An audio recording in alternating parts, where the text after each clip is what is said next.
So இந்த triangle of plot வந்து இன்னும் எவ்வளோ நாள் தான் இப்போ போகும் அப்படின்ற மாதிரியே நிறைய பேர் கேட்டுட்டு இருக்காங்க. ஏன்னா அது இப்போ சொல்ல மாட்டோம். மேபி செகண்ட் சீசன் இருந்தால் செகண்ட் சீசன். ஒரே கூட்டத்துக்கு போட்டீங்க செகண்ட் சீசனா? மருத்துவம் முதல் பொறியியல் வரை உங்கள் கனவுகளுக்கு சரியான முகவரி Indira group of educational institutions. Call 9841385858. Super Sunday வந்தாச்சு. சூப்பர் சண்டே கிரியாசின் super Sunday sale. Aachi masala. எந்த சமையலும் ருசி தேடும் ரகசியம் 20 ரூபாய். பட் ஆடியன்ஸோட ரியாக்ஷன்ஸ் எல்லாம் எப்படி இருக்கு, அவங்க எப்படி எக்ஸ்பெக்ட் பண்றாங்க, அதெல்லாம் படிச்சுட்டு அந்த மாதிரி வைக்க மாட்டோம். நீங்க எப்போ ரியாவை கல்யாணம் பண்ணிக்க போறீங்க, எப்போ ரெசார்ட் ஓனர் ஆக போறீங்க, எனக்கே பேரெல்லாம் இப்பதான் ஏதோ ஒரு பேர்.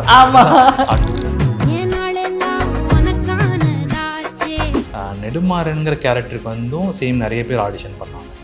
தலைவாசி விஜய் சார் மட்டும் நம்ம இது பண்ணல, நிறைய பேர் ஆடிஷன் பண்ணாங்க. This is Nedumaran's kitchen. இன்னொரு பக்கம் வந்து எப்போ சிதம்பரம் கேரக்டர் ரிவீல் ஆகும் அப்படின்ற ஒரு கியூரியாசிட்டி. அவர் தான் விஜயோட அப்பானும் தெரிஞ்சிருச்சு ஆப்வியஸாக மக்களுக்கு. ஸோ இது எப்படி இவர் எப்போ வரப்போறாரு, வருவாரா இல்லையா, ஏன் ஜெயிலுக்கு போனார், இதெல்லாம் தான் அந்த ஹூக் பாயிண்ட் ஆடியன்ஸ் என்ன வெயிட் பண்ணுறதுக்கான ரீசன். ஸோ அதை வந்து இப்போவே நம்ம கண்டிப்பாக சொல்ல மாட்டோம். அது இந்த சீசன்லேயும் சொல்லுவோமான்னு எனக்கு தெரியல. தெரியும் ஆனால் சொல்ல மாட்டேன். இருந்தாலும் கடலமுத்து ரொம்ப ஸ்ட்ரிக்ட்டுப்பா. விஜய் ப்ரோ வந்து ஆக்சுவலாக இப்போ எழுதி நான் பார்த்ததே இல்லை. Hi, this is Deepika from red novel. இன்னைக்கு நம்மளோட உங்களை எப்படி உங்களோட நேம்ல சொல்லலாமா இல்லை எப்படி பாண்டி அப்படின்னு தான் இப்போ நிறைய பேர் வந்து சொல்கிறாங்க. அண்ட் சம்வேர் ஒரு என்னன்னு சொல்லுது, வெற்றிக்கு பாண்டின்னு உங்களோட ப்ரொஃபைல் பிக்சர் இருக்கிற மாதிரி தான். நம்மளுக்கு இந்த மாதிரி ஒரு ஃப்ரெண்டு கிடைக்காதாப்பா அப்படின்ற அளவுக்கு தான் ஒரு அழகான ஒரு பாண்ட் அண்ட் ஒரு அழகான ஒரு கேரக்டர். ஸோ சும்மா லைட்டாக ரீவைண்ட் பண்ணி போகலான்ட்டு. Where it all started resort. Okay, ஆக்சுவலாக என் பேர் அமர் கீர்த்தி. இப்போது அமர் பாண்டியன் மாற்றிக்கலான்றீங்க, அந்த அளவுக்கு கேரக்டர் நல்லா போயிட்டு இருக்கு. ஸோ இது எங்கே ஸ்டார்ட் ஆச்சு அப்படின்னா, ஆக்சுவலாக நான் ஆக்டிங்கில் தான் இருக்கேன். ஒரு 8 years 9 yearsஸாக ஆக்டிங் ஃபீல்டில் தான் இருக்கேன். ரெசார்ட் வந்து விஜய் ப்ரோ ஆக்சுவலாக 2 yearsஸாக ரைட்டிங்கில் இருந்தார். டிபிளாக் பண்ணார். டிபிளாக் அப்புறம் நிறைய ஸ்டோரிஸ் எல்லாம் போச்சு. ரைட்டிங்கில் இருந்தார். அப்புறம் தான் கணக்கானும் படங்களை வந்து டைரக்ட் பண்ணார். ஸோ அதுக்கப்புறம் ரெசார்ட்னு ஒரு சீரீஸ் இருக்குதுன்னு சொல்லி அவர் தான் பிச் பண்ணதுக்கப்புறம் ஒரு 2 years ரைட்டிங்கான டைம் எடுத்துக்கிட்டார். ஸோ அந்த டைமில் எனக்கு அவருக்கும் கனெக்ஷன் இல்லை பெருசாக. பட் என்னமோ பண்ணிகிட்ருக்காருன்னு தெரியும். அண்ட் ரொம்ப சடனாக திடீர்னு ஒரு கால் பண்ணார். இப்போ இந்த மாதிரி நான் சீரீஸ் ஒன்று பண்ணுறோம் ஹாட்ஸ்டாரில், அது மாதிரி நிறைய கேரக்டர்ஸ் இருக்குது, நான் ஏதோ ஒரு கேரக்டருக்கு வந்து உங்களுக்கு ஆடிஷன் சொல்கிறேன், நீங்கள் வந்து பண்ணுங்க அப்படின்னாரு. ஸோ அப்படி தான் ஒரு கேரக்டருக்கு ஆடிஷன் போனேன். நிறைய கேரக்டர்ஸ் இருந்துச்சு. என்னென்ன 2-3 கேரக்டர்ஸ்க்கு ஆடிஷன் பண்ணாங்க. ஃபோட்டோ ஷூட், டெஸ்ட் ஷூட் எல்லாமே பண்ணாங்க. அண்ட் எந்தெந்த கேரக்டர் தெரிஞ்சுக்கலாமா? எந்தெந்த கேரக்டர்னா, ஃபஸ்ட்டு ஜான் ஒரு கேரக்டருக்கு போயிருந்தேன். இப்போ கிரி சார் பண்ணிட்டு இருக்காருல்ல, ஜான் கேரக்டர் கிச்சன் டீமில். அது ப்ராப்பராக அதான் ஜான் ஃபிக்ஸ் பண்ணிட்டாங்க. எப்படி லுக் எல்லாமே லுக் டெஸ்ட்லேருந்து எல்லாமே ஃபோட்டோ ஷூட்டு எல்லாமே பண்ணாங்க. அண்ட் ஜான் கேரக்டர் எப்படி இருக்கணும்னு எக்ஸ்பிளைன் பண்ணாங்க. ஸோ அது 1 week அப்படி போச்சு ப்ராசஸ். அப்புறம் வேறு மற்ற கூட்டிகிட்டு கேரக்டர்ஸ்க்கும் பேசினாங்க. பட் அது பெருசாக இதாக போகல. கிச்சன் டீமில் தான், இந்த ரூம் சர்வீஸ் டீமில் இல்லை. அண்ட் திடீர்னு ஒரு 1 week 10 days கழிச்சு இன்னொரு கேரக்டருக்கு வந்து உங்களை ஹாட்ஸ்டார்லேருந்து கேட்டிருக்காங்க, இந்த கேரக்டர் வந்து இவர் பண்ணால் நல்லாயிருக்குன்னு சொல்லி ஹாட்ஸ்டார்லேருந்து சொல்கிறாங்கன்னு சொல்லி தான் அப்படி தான் எனக்கு வந்துச்சு இந்த ஆப்பர்ச்சுனிட்டி. அண்ட் அகெயின் நான் திரும்ப சென்னை வந்து பாண்டிங்கிற கேரக்டருக்கு ஆடிஷன் பண்ணேன், லுக் டெஸ்ட் பண்ணேன். அண்ட் பைரட் மூவியும் ஷூட் பண்ணாங்க. பார்த்துட்டு இவர் இது பண்ணால் கரெக்டாக இருக்குன்னு சொல்லி எல்லாருமே ஃபிக்ஸ் ஆகிட்டாங்க. ஸோ அப்படி தான் கிடச்சிது. நைஸ். அஃப்கோர்ஸ் இப்போது ரிசார்ட்டோட ரிசப்ஷன் ஒன்று இருக்குல்ல, பிகாஸ் நிறைய பேர் வந்து ரொம்ப விரும்பி, ஏன் இப்போ ஆஃப் கேம் கூட அவங்க வந்து பேசிட்டு போனாங்க, அடுத்த எபிசோட் எப்போ வரும், அந்த கியூரியாசிட்டி ஃபார் வாட்சிங் அப்படின்னு இருக்குல்ல. சம்வேர் இப்போ வந்து அந்த ட்ரெண்ட் ஆஃப் சீரீஸ் வந்து நிறைய வந்துட்டு இருக்கு அண்ட் நிறைய பேர் அதை விரும்பி பார்த்துட்டு இருக்காங்க. ஸோ ரிசப்ஷன் டு ரிசார்ட்னு இருக்குல்ல, கண்டிப்பாக அது எஸ். என்னன்னாங்க, பேஸ் வந்து குக்கிங் தான். குக்கிங், கிச்சன், ஃபுட் அப்படிங்கும்போது அதுக்கான ஆடியன்ஸ் வைடராக இருக்காங்க. ஸோ இதுவுமே ஏன் இவ்வளோ தூரம் ரீச் ஆகிருக்கு அப்படின்னா, டெஃபினட்டாக ஸ்டோரி லைன் தான். ஸோ என்கேஜிங்கான ஸ்டோரி லைன் இருக்குது, கேரக்டர்ஸ் இருக்குது. So each and every character என்னென்ன ப்ளே பண்ணுறாங்க, அந்த கேரக்டர்ஸை மக்களுக்கு வந்து பிடிச்சிருச்சு. ஸோ கிச்சன் டீமில் இருக்கட்டும், நெடுமாறன் சாராக இருக்கட்டும், மற்ற கேரக்டர்ஸ் எல்லாருமே கனெக்ட் பண்ணிக்கிறாங்க. அண்ட் ஃபுட்டுங்கும் போது இன்னுமே இன்ட்ரெஸ்டடாக பார்க்குறாங்க. ஸோ அதனால தான் எனக்கு தெரிஞ்சு நல்லா ரீச் ஆகிருக்குன்னு நினைக்கிறேன். ரிசப்ஷனும் சூப்பராக இருக்குது, எக்ஸ்பெக்ட் பண்ணல. ஆப்வியஸாக இவ்வளோ தூரம் ரீச் ஆகும்னு எக்ஸ்பெக்ட் பண்ணல. தமிழ் ஓகேங்க, ஆனால் மற்ற லாங்குவேஜஸில் ஹிந்தி, கன்னடா, இது கன்னடாலாம் ட்ரெண்டிங் 3ல தான் எப்போவுமே இருக்குது. ஸோ இந்த அதர் லாங்குவேஜ் பீப்புளெலாம் நமக்கு மெசேஜ் பண்ணுறாங்க, கால் பண்ணுறாங்கங்கும் போது ரொம்ப புதுசாக இருக்குது. இந்த ஒரு ரிசப்ஷன் எக்ஸ்பெக்ட் பண்ணல ஆக்சுவலாக. கண்டிப்பா. அண்ட் இப்போ சீரீஸ் அப்படின்னு இருக்கும்போது எவ்ரி ஃப்ரைடே தான் எபிசோட்ஸ் ரிலீஸ் ஆகும்போது கியூரியாசிட்டி டு வாட்ச் இட் அப்படின்னு இருக்கும்போது அது நிறைய ஆகும். அஃப்கோர்ஸ் குட்டி குட்டி ப்ரோமோஸ்லாம் வந்து போட்டுட்டு இருக்காங்கன்னோட அப்போ ஆடியன்ஸ் ஆக்சுவலி வந்து கதை இப்படி தான் போகும் அப்படின்ட்டு அவங்க ஒரு கதை வந்து சொல்லுவாங்களா, அதெல்லாம் படிச்சு பார்த்துருக்கீங்களா? பார்ப்போம். விஜய் ப்ரோ நானும் சும்மா ஷார்ட்ல டைம்லலாம் பார்ப்போம். ஏன்னா இப்போதான் ரைட்டிங் போயிட்டு இருக்கு. ஆக்சுவலாக ஒன்லைனாக தான் 100 எபிசோட்ஸ்க்கு எல்லாமே இருக்கும். பட் ஆடியன்ஸோட ரியாக்ஷன்ஸ் எல்லாம் இப்படி இருக்கு, அவங்க எப்படி எக்ஸ்பெக்ட் பண்றாங்க அதெல்லாம் படிச்சுட்டு அந்த மாதிரி வைக்க மாட்டோம். ஸோ அப்படியே அது விஜய் ப்ரோ பார்த்துட்டே இருப்பாரு.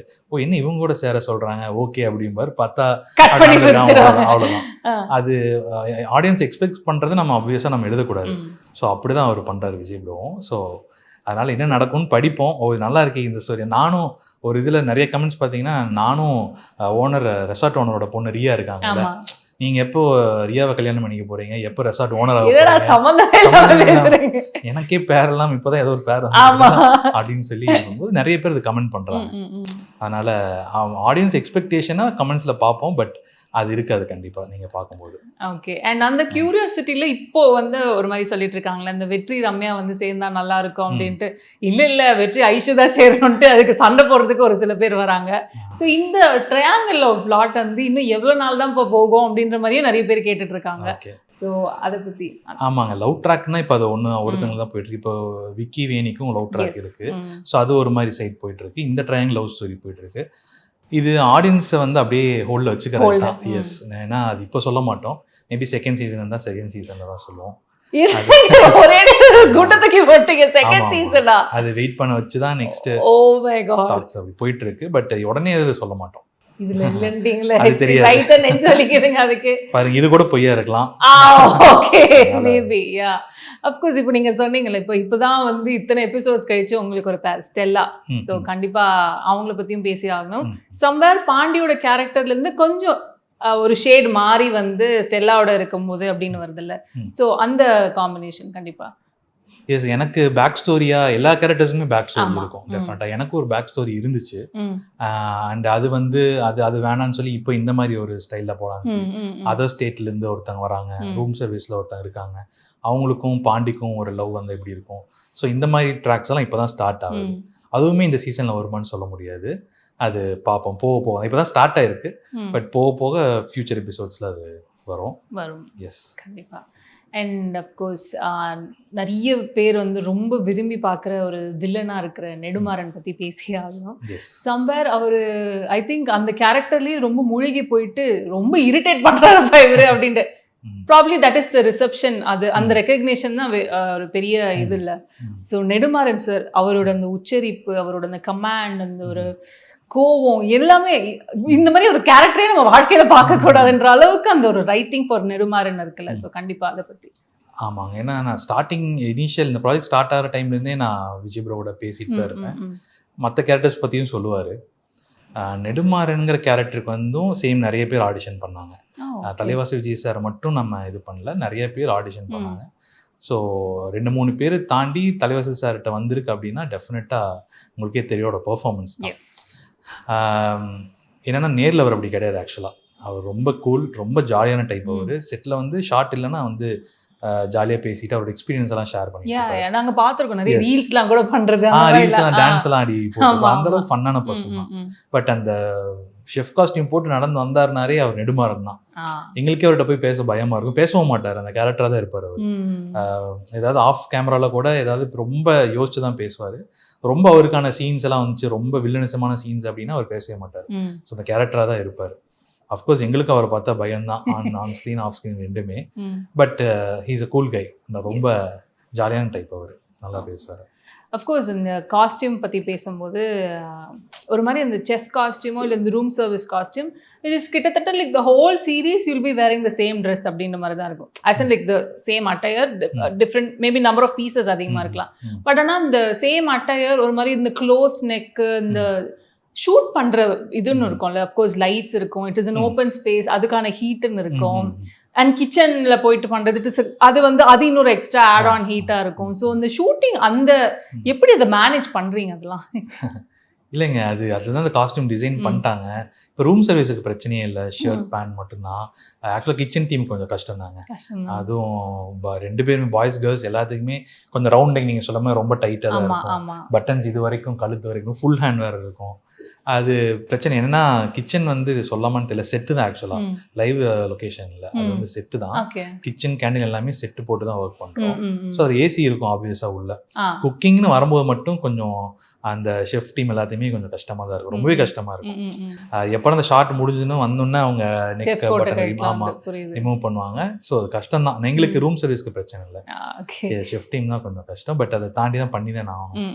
அதனால ஓகே. இன்னொரு பிளாட் பற்றி பேசணும்னா அஃப்கோர்ஸ் இந்த கிச்சன் அண்ட் பேண்ட்ரி அப்படின்னு சொல்லிட்டு இப்போ 2ஆக பிரிஞ்சு சம்வேர் வந்து யாரை ஜெயிப்பா இல்லை யாரை இது பண்ணுவாங்கன்ட்டு அந்த ஒரு ரைவல்ரி மாதிரி ஒன்று போயிட்டு இருக்கும்போது, இன்னொரு பக்கம் வந்து எப்போ சிதம்பரம் கேரக்டர் ரிவீல் ஆகும் அப்படின்ற ஒரு கியூரியாசிட்டி எவ்ரிவேர் வந்து அந்த கியூரியாசிட்டி இன்ஸ்டிங் பண்ணுறதுக்குனே வந்து ஒரு ரைட்டிங் இருக்குல்ல. ஸோ கண்டிப்பாக அதை பற்றி. ஓகே, இதுதான் எல்லாருமே கேட்குறாங்க, சிதம்பரம் ரிவீல் பண்ணீங்களா இந்த சீசன்ல வருமா, எப்போ வரும் அப்படின்ட்டு அப்படிங்க நான் சொல்ல முடியாது. தெரியும், பட் அது சர்ப்ரைஸ் தான். அவர் வருவாரானே தெரியாது. ஃபர்ஸ்ட் வருவார் எக்ஸ்பெக்ட் பண்றாங்க. பட் அதுதாங்க ஹூக் பாயிண்ட். அந்த சிதம்பரங்கிற கேரக்டர் ஃபர்ஸ்ட் 16 எபிசோட்ஸ்லேயே கொண்டு வந்தாச்சு. அவர் தான் விஜயோட அப்பானும் தெரிஞ்சிருச்சு ஆப்வியஸா மக்களுக்கு. ஸோ இது எப்படி இவர் எப்போ வரப்போறாரு, வருவாரா இல்லையா, ஏன் ஜெயிலுக்கு போனாரு, இதெல்லாம் தான் அந்த ஹூக் பாயிண்ட். ஆடியன்ஸ் என்ன வெயிட் பண்றதுக்கான ரீசன். ஸோ அதை வந்து இப்பவே நம்ம கண்டிப்பா சொல்ல மாட்டோம். அது இந்த சீசன்லயே சொல்லுவோமான்னு எனக்கு தெரியல. தெரியும், ஆனா சொல்ல மாட்டேன். சரி, ஓகே. அதே கியூரியாசிட்டியோடய நாங்க பார்க்கலாம் அப்படின்ட்டு. Okay, so coming to room service அப்படின்னு இருக்கும்போது I really wanted to ask about one sequence. என்னன்னா வந்து படவா கோபி சார் வந்து ஒரு டயலாக்லேயே வந்து சொல்லியிருப்பாரு. அஃப்கோர்ஸ் அது ரைட்டிங்கில் வந்து பண்ணியிருக்கிற இம்ப்ரூவைசேஷனோ அப்படின்ற மாதிரி தான் தோணுச்சு. நான் எதை பற்றி கேட்க போகிறேன்னு உங்களுக்கு தெரிஞ்சதா என்னன்னு தெரியல. இவங்க வேறு ரிசார்ட்டோட அருமை தெரியாமல் வந்து பேப்பர் போட்டு போயிட்டாங்க, வீடியோட போட்டு பேப்பர் போட்டு போயிட்டாங்க அப்படின்னு சொன்னது வந்து ஓகே. சம்வேர் வந்து அவங்கள பற்றி தான் பேசுறது. I don't want to mention a name, but still அவங்கள பற்றி தான் பேசுறதுன்னு இருக்கும்போது சம்வேர் அந்த டயலாக் ஆக்சுவலி எல்லாருமே வந்து ரீஷேர் பண்ணிட்டு சிரிச்சிட்டு இருந்தாங்க. அது ஆக்சுவலி அது ஒரு ரியாலிட்டி செக்ல அப்படின்ட்டு அது வந்து வேணும்னே வச்சது தானா இல்லை? இல்லை, அதாங்க அந்த ஒரு கேரக்டர் நல்ல கேரக்டர் தான். அந்த ஸ்ரீநிதிங்கிற கேரக்டர் வந்து டெவலப் ஆகிட்டு, ஏன்னா இப்போ ரெசார்ட்ல எடுத்தீங்கன்னா நிறைய கேரக்டர்ஸ் இருக்காங்க, 12 to 13 14 கேரக்டர்ஸ் இருக்காங்க. எல்லாருக்குமே எல்லா எபிசோட்லையுமே அவங்களுக்கான இம்பார்ட்டன்ஸ் இருக்குமான்னு சொல்ல முடியாது. இப்போ நான் லாஸ்ட் 10 எபிசோட்ஸ் நான் இல்லை, ஒரு சீன் தான் வருவேன். ஏன் நான் அந்த சீனில் வரலன்னு போய் ரைட்டர்கிட்ட கேட்க முடியாதுன்னா எல்லாருக்குமே ஈக்குவல் இம்பார்ட்டன்ஸ் கொடுத்து தான் எழுதுறாங்க. ஸோ அவங்கவுங்க டைம் வரும்போது அவங்கவுங்க அதை கரெக்டாக பண்ணிட்டு போகணும் அப்படின்னு நினைப்போம். பட் அது அவங்க வந்து சடனாக அவங்களுக்கு ஒரு ப்ராப்ளம் ஆச்சு, இஷ்யூ ஆச்சு. அதை சால்வ் பண்ணுற டைமில் இந்த மாதிரி அவங்க வெளியில் போயிட்டாங்க. ஸோ அவங்க வெளியில் போனதுக்கப்புறம் ஸ்டோரி நம்ம அப்படி பண்ண முடியாதுல்ல. அவங்க இப்படி போயிட்டாங்க அப்படின்னா சொல்லாமல் கொள்ளாமல் போயிட்டாங்க, திடீர்னு சண்டை போட்டு போயிட்டாங்க, அந்த மாதிரி தான் நம்ம டைலாக்ஸ் தான் பண்ணியாகும். திரும்ப அவங்கள வச்சு ஷூட் பண்ண முடியாது. ஸோ அவங்க போகிறதுக்கு ப்ராப்பரான ஒரு ஒரு சீன் கிடைக்குமான்னு வெயிட் பண்ணிட்டு இருந்த டைமில் தான் ஒரு நியூ என்ட்ரி வர டைமில் இதை சொல்லலாம். ஏன்னா ரூம் சர்வீஸ் ரொம்ப ஷார்ட்டேஜ் ஆயிடுச்சு. இந்த மாதிரி அவ வேற போய் அதெல்லாம் படவா கோபி சாரோட ஒரு இதுதான் ரைட்டிங் டைலாக்ல இருந்துச்சு. பட் அவரோட இம்ப்ரவைசேஷன் இருக்குல்ல, எங்கிட்ட சொல்லாம கொள்ளாம போயிட்டா அப்படின்னு அவர் சொன்னா தானே கரெக்டா இருக்கும். இப்ப நான் இப்ப பாண்டி போயிட்டு ஸ்ரீநிதி சொல்லாம போயிட்டான்னு சொல்ல முடியாது. அவரோட டைம் வரும்போது அது கரெக்டா அதுக்கான ஜஸ்டிபிகேஷன் அவர் பண்ற மாதிரி இருக்கும். வெயிட் பண்ணாங்க. கரெக்டா படவா கோபி சார் டைலாக் வந்த டைம்ல இதை அவங்க எப்படி வெளியில போனாங்க இப்படி சொல்லிட்டாங்க. ஓகே, ஃபன்னி பார்ட் தான். பட் ஸ்டில் நிறைய பேர் ஆக்சுவலி நிறைய பேர் சிரிச்சுட்டாங்க, பார்த்து நிறைய ஷேர் பண்ணிட்டு இருந்தாங்க. அஃப்கோர்ஸ் இப்போ இது வந்து ரூம் சர்வீஸ் அப்படின்னு இருந்தாலுமே இன்னொரு ஷேட் ஆஃப் பாண்டி நாங்கள் பார்க்குறது வந்து இந்த பவானி அக்கா கடையில் தான். சம்வேர் வந்து யோர் ரியல் செல்ஃப், அந்த பாண்டியோட ரியல் செல்ஃபை பார்க்க முடியுது அப்படின்னு சொல்லிட்டு. ஸோ பவானி அக்கா கடையில் அது ஃபுல்லாகவே நைட் ஷூட்ஸு. ஸோ அங்கே இருக்கிற டிஃபிகல்ட்டிஸ் அண்ட் பவானி அக்கா அந்த ஸ்டோரி லைன் அது பற்றி. அதாங்க ஒரு ரூம் சர்வீஸ் ஒரு யூனிஃபார்ம் போட்டு ப்ராப்பராக டக்கின்லாம் பண்ணிட்டு ரொம்ப ஃபார்மலாக தான் இருப்போம் ரெசார்ட்டில். அதுவும் ஒரு மாதிரி படவா கோபி சார் இருப்பார், மற்ற டீம்மேட்ஸ் இருப்பாங்க, அவங்க கூட ஒரு மாதிரி போவோம். அக்கா கடைக்கு வரதுனால ஈவினிங் நைட்டு தான் அப்படியே ஷூட் முடிச்சு, அப்போவும் மார்னிங்லேருந்து ஷூட் இருக்கும், முடிச்சுட்டு ஈவினிங் இந்த நைட் ஷெட்யூலுக்கு வருவோம். வரும்போது அக்கா ஜாலி, பவானி அக்கா வந்து செம்ம ஜாலி. அவங்க கூட என்ன சொல்கிறது, நைட் டைம் தூக்கம் வரும். தூக்கம் வரும்போது என்ன பண்ணுவோம்னா சும்மா நாங்கள் ஏதாவது ஆம்லெட் போடுவோம், ஆஃப் பாயில் போடுவோம், ஆஃப் கேமராவில் கொத்து பரோட்டா போட்டு சாப்பிடுவோம். இந்த மாதிரிலாம் டைம் நல்லா ரொம்ப ஜாலி ரிலாக்ஸிங்கான செட்னா அது அக்கா கடை தான்.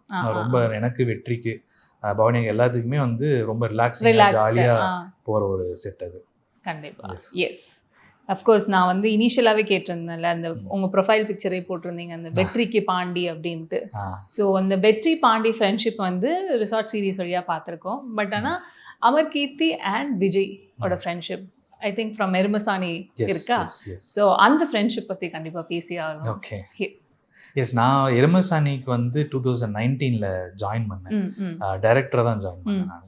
ஏன்னா அப்போ வந்து விஜய் ப்ரோ வந்து நட்பே துணை படம் அதில் வந்து ஹிப்பாபாத்தி கூடவே வர மாதிரி இருக்கனால எருமசாணி வந்து சேனல் வந்து ரன் பண்ணணும். ஏன்னா ரொம்ப பீக்கில் இருந்த டைம், 2 இயர்ஸ்லேயே மூவியெல்லாம் பண்ண ஆரம்பிச்சிட்டாங்க. ஸோ அந்த டைமில் தான் ஒரு வேகன்சி இருக்க தான் தெரிஞ்சுது இன்னொருத்தர் மூலியமாக.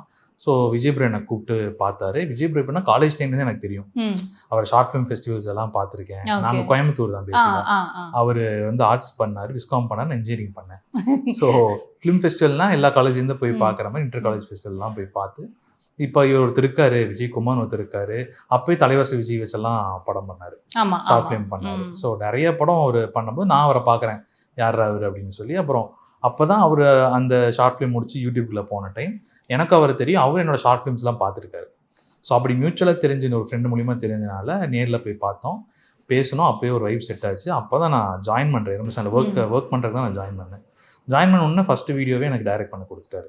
வேறு யாருமே டைரக்ட் பண்ணதில்லை 2 இயர்ஸில் எருமசாணியில். நானே டைரக்ட் பண்ணேன். அப்புறம் நான் வந்து ஆக்டிங்க்கு தான் ப்ரோ வந்தேன். டைரக்ஷன் இப்போ வேகன்சினால நான் பண்ணுறேன் முடிஞ்சு. அப்போ தான் ரைட்டிங் டைரக்ஷன் எல்லாமே பண்ண ஆரம்பித்தேன். அண்ட் ஃபஸ்ட் வீடியோலேயே சரி ப்ரோ நீங்கள் நடிச்சிருங்க, ஆக்டும் பண்ணிடுங்கன்னு சொல்லி ஃபஸ்ட் வீடியோலேயே அந்த ஆப்பர்ச்சுனிட்டி கொடுத்தாரு. ஃபஸ்ட் வீடியோவே ரொம்ப ஹிட் ஆயிடுச்சு. ஜிம் வீடியோன்னு சொல்லி அது ரொம்ப ஹிட் ஆச்சு. ஸோ அந்த ட்ராவல் அதுக்கப்புறம் தொடர்ந்து ஜிம் வீடியோ, சினிமா ஸ்பூஃப், அப்புறம் பிக் பாஸ் ஸ்பூஃப்லேருந்து நிறையா சீரீஸ், இந்த லாக்டவுன் காதல், ஜங்கிள் ரெசார்ட், எல்லா சீரீஸுமே அவர் கூடவே இருப்பேன். ஏதோ ஒரு முக்கியமான கேரக்டர், ஏதாவது ரொம்ப டிஃப்ரெண்ட்டான கேரக்டர்னா அமர் ப்ரோ கூப்பிடுங்க அப்படின்ட்டுவார். ஸோ அப்படி தான் எங்களோட ஃப்ரெண்ட்ஷிப். இப்போவும் ஒரு ப்ரொஃபஷனலாகவும் இருக்குது, ரொம்ப க்ளோஸாகவும் ஒரு ஃப்ரெண்டு தான் அவர். அந்த வெற்றிக்கு, அதாவது பாண்டியோட வெற்றிக்கு வெற்றி தான் காரணம். அவர் இல்லாமல் நான் கண்டிப்பாக இவ்வளோ தூரம் வந்திருக்க முடியாது, ட்ராவல் பண்ணியிருக்க முடியாது. இந்த ஆப்பர்ச்சுனிட்டியுமே அவர்னால தான் கிடைச்சது எனக்கு. Very sweet. Yes. So Vijay பற்றி பேசும்போது அவரோட டைரக்ஷன் பற்றி பேசி ஆகணும், சரி, ஐ மீன் ரைட்டிங் பற்றி பேசி ஆகணும். அண்ட் அஃப்கோர்ஸ் பிரவீன் சாரோட டைரக்ஷன் பற்றியும் பேசி ஆகணும்னு இருக்கும்போது, ஏன்னா ஒரு பக்கம் அந்த ரைட்டிங் தான் நிறைய பேர் வந்து ரொம்பவே பாராட்டுறாங்க. பிகாஸ் சம்வேர் வந்து இது வந்து சீரியல் மாதிரி இருக்கக்கூடாது அப்படின்ற ஒரு இது, அண்ட் இது வந்து சீரீஸ் அண்ட் ஆல்சோ மூவி, இது எல்லாமே ஒரு ஃபைன் லைன் தான்.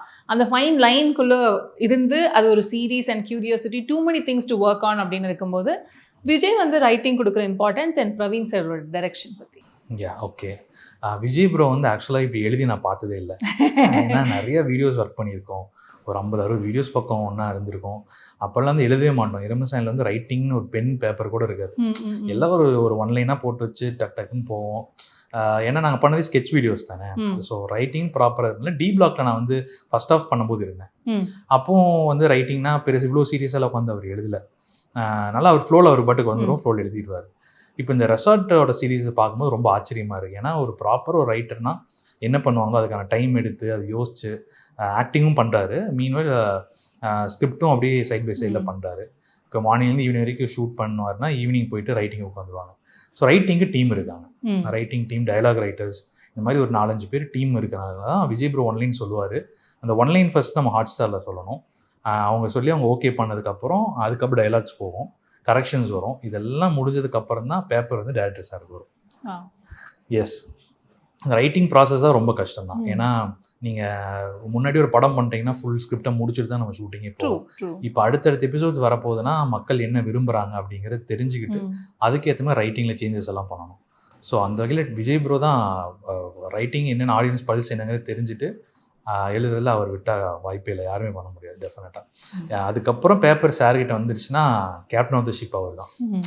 அவர் பிரவீன் சார் மாதிரிலாம் டைரக்டே பண்ண முடியாது.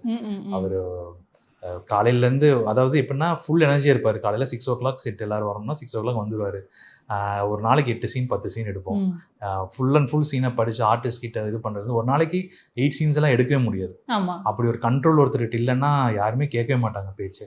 ஸோ பிரவீன் சார் வந்து டெஃபினட்டாக அவர் அதனால தான் சொல்கிறாங்க இன்னும் டெலிவிஷனில் அவர் தான் கிங் அப்படிங்கிறாங்க. அதுக்கு உண்மை தான், நானே பார்த்து ஆச்சரியப்பட்டேன். ரெஸ்ட் எடுக்க மாட்டார், ஃபுல்லாக பேப்பர் வரும், அந்த பேப்பரை படிச்சுட்டு யாருக்கு என்ன சீன் எப்படியெல்லாம் வைக்கலாம், ஸ்டேஜிங்கெல்லாம் பார்த்துட்டு டிஓபி டீமோட பேசிட்டு அவர் ரெஸ்ட் எடுக்கவே மாட்டார். காலையிலேருந்து நைட் வரைக்கும் ஷூட் போகுதுன்னா ஃபுல் அண்ட் ஃபுல் இதில் இருப்பார், ஃபுல் ஃபோர்ஸில் தான் இருப்பார்.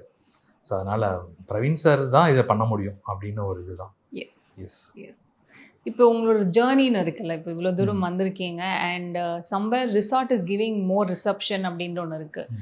அந்த இப்படி உங்கள் ஜேர்னியை வந்து திரும்பி பார்க்கும்போது you come a long way அப்படின்னு இருக்குது. இன்னும் என்னென்னலாம் சாதிக்கணுமோ, என்ன ட்ரீம்ஸ், அஃப்கோர்ஸ் நீங்கள் சொன்னீங்க வந்து ஆக்டிங்க்கு தான் வந்தேன் ஆனால் டைரக்ஷனும் அப்படின்ட்டு பண்ணுறதுன்ட்டு. ஸோ ட்ரீம் கோல்ஸ் எதை நோக்கி பயணம்? ஓகேங்க, அதான் ஆக்டிங் தான் வரோம். நிறைய பேர் பார்த்தீங்கன்னா ஆர்டிஸ்ட் எல்லாருமே ஒரு கோல்க்காக வருவாங்க, பட் அதை தவிர மற்ற எல்லாமே பண்ணுவாங்க. எனக்கும் சினிமாவில் ஏதாவது ஒன்று பண்ணணும், அவ்வளோதான். அப்படி தான் வந்து ஆக்டிங் இன்ட்ரெஸ்ட் இருந்துச்சு. அதுக்கப்புறம் டைரக்ஷன் ரைட்டிங்லாம் பண்ண ஆரம்பித்தேன், அது ரொம்ப இன்ட்ரெஸ்ட் ஆச்சு. அப்புறம் நான் ஷார்ட் ஃபிலிம்ஸ் பண்ணியிருக்கேன் அண்ட் ஆர்ட் டைரக்ஷன் இன்ட்ரெஸ்ட் இருந்துச்சு. ஆர்ட் டைரக்ஷனும் சில மூவிஸ் பண்ணியிருக்கேன். ஸோ எக்ஸ்ப்ளோர் பண்ணிட்டே இருக்கணும், அவ்வளோதான். ஆக்டிங் தான் ஃபஸ்ட்டு. அண்ட் ஸ்கிரிப்ட்ஸும் வச்சுருக்கேன். ஸ்கிரிப்ட்ஸும் டைரக்ஷன் பண்ண டைம்லேருந்து ஸ்கிரிப்டிங்லாம் பண்ணி ப்ரொடக்ஷனும் இப்போ பிச் பண்ணிகிட்டு இருக்கோம். ஸோ நெக்ஸ்ட் டைரக்ஷன்லையும் நீங்கள் பார்க்கலாம். எஸ், ரைட்டிங் டைரக்ஷன் பார்க்கலாம். ஆக்டிங் மூவி ஒரு சீரிஸ் மாதிரி மூவி தான். சூப்பர். 2 ஸ்கிரிப்ட்ஸ் மூவிக்கு பண்ணியிருக்கோம். வெப் சீரிஸ்க்கும் கண்டென்ட் இருக்குது. ப்ரொடக்ஷன் பார்த்துட்டே இருந்தேன். அந்த ப்ரொடக்ஷன் பார்த்துட்டு இருக்க டைமில் அந்த ரெசார்ட் ஆப்பர்ச்சுனிட்டி வந்துச்சு. ஸோ அதனால் இதுக்குள்ளே வந்துட்டேன். அண்ட் இந்த ரெசார்ட் பார்த்து நிறையா ஃபிலிமில் கூப்பிட்றாங்க. இப்போ ஆக்டிங்க்கு ஒரு ஆப்பர்ச்சுனிட்டிஸ் எல்லாம் வருது. எஸ், இப்போ ஒரு மாதிரி நல்ல ஆக்குபைடாக போயிட்டுருக்கு. I wish you all the best, உங்களோட கோல்ஸ் அச்சீவ் ஆகணும்ட்டு.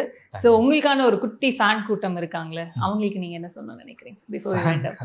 ஃபேன் கூட்டம்னா குட்டீஸ் தான் நிறைய இருக்காங்க. எக்ஸ்பெக்ட் பண்ணல. ஃபேன்னா இப்போ நம்ம எருமுசாணி பண்ண டைம்லேயே நிறைய பேர் ஆமாம், அப்போயே வந்து பேசுவாங்க, செல்ஃபிலாம் எடுப்பாங்க. அப்போ ஓகே. இப்போ நடுவில் 2 இயர்ஸ் கேப் ஆயிடுச்சு. ஏன்னா நானும் ஆக்டிங்கும் பண்ண முடியல, பெரிய ஆப்பர்ச்சுனிட்டிஸ் எதுவுமே வரல. அதான் இது வேண்டாம், இந்த ப்ரொஃபஷனே வேணாம், வேறு ப்ரொஃபஷன் போயிடலாங்கிற அளவுக்கு நானும் ட்ரை பண்ணியிருக்கேன். ஸோ நான் என்ன சொல்ல வரேன்னா, எல்லோரும் ஃபேன்ஸாக இருக்கட்டும், இப்படியே கீப் சப்போர்ட்டிங் மீ, அவ்வளோதான். ஏன்னா ஃபேன்ஸ்னால தான் ஓகே நம்ம மேலே ஒரு ஹோப் வச்சுருக்காங்க, தொடர்ந்து நம்ம என்டர்டெயின் பண்ணணும்னு எனக்கு தோணுச்சு. ஸோ அதனால் கிட்ஸ் இருக்காங்க, பெரியவங்க இருக்காங்க, அது எங்கே போனாலும் பார்த்து பேசுகிறாங்க, பாண்டின்னு தான் கூப்பிட்றாங்க. ஸோ இதுக்கு அடுத்து வேறு கேரக்டர்ஸ் மூலியமாகவும் கண்டிப்பாக அவங்கள நான் என்டர்டெயின் பண்ணுவேன் அப்படின்னு நம்புறேன், ப்ராமிஸ் பண்றேன். So keep growing and all the best. இன்னும் பாண்டி மாதிரி இன்னும் நிறைய கேரக்டர்ஸ் பண்ணணும்ட்டு மை பெஸ்ட் விஷஸ். தேங்க்யூ. மருத்துவம் முதல் பொறியியல் வரை உங்கள் கனவுகளுக்கு சரியான முகவரி Indira group of educational institutions. Call 9841385858. Super Sunday வந்தாச்சு. சூப்பர் சண்டே கிரியாசின் super Sunday sale. Aachi masala. எந்த சமையலும் ருசி தேடும்